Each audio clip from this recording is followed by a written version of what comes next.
It's a tricky one because fortunately, like, I haven't had any major screw-ups. Like, I've not run a company into the ground. I've not,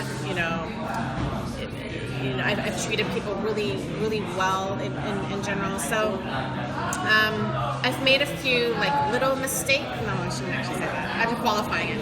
I've made some mistakes along the way, or made some decisions that, if I was to make them now, I wouldn't make the same decision. But I had to have made the decision in the first place to learn from it. So a couple of things that come to mind. One is about 10 years ago, I was starting to be more public about my writing. So I was starting to blog, starting to have more of a social media presence. It was also at the beginning of me stepping into my leadership shoes. And I learned the hard way that we can't just think out loud online. I mean, as leaders, because people do pay really close attention to what we're saying, like, yes, speak our minds. As I said earlier, like, if you don't, stand up for things, express the opinions, but to still be kind and gentle in the words. Because I had my hand slapped for saying something that was probably part of a stream of consciousness that maybe should have been filtered or should have been edited a little bit. And so I've learned from that to be really mindful and thoughtful when I'm blogging or writing, because I do a lot of writing online. I do put a lot of my thought leadership out there, and I never write anything that I wouldn't say to somebody's face,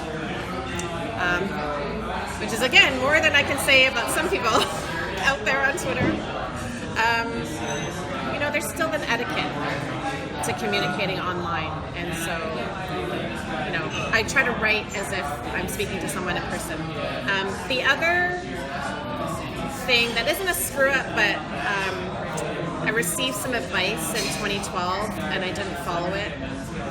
Maybe I should have. So in 2012 I was contemplating starting a family.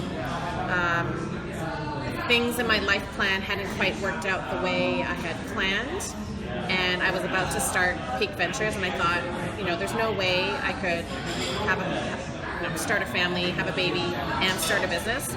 So I put it off. I put it off for like another couple of years, and then time was starting to tick, and then the lesson I learned from that is, like, there's no right time to have a baby.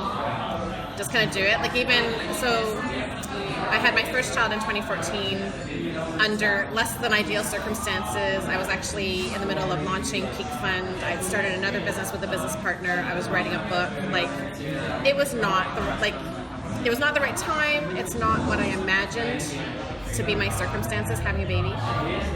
But I had her. I got the fund launched. The fund launched 25 days before she was born.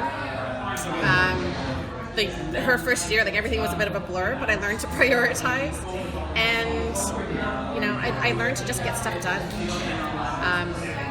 It wasn't perfect timing, but it doesn't matter. Like, just kind of make things work and really brutally learn to prioritize the important things. And so second go around, I'm having my second child. Like, it's just make stuff work, and it's actually it's different this time. Actually, I'm a little bit more prepared, so I learned.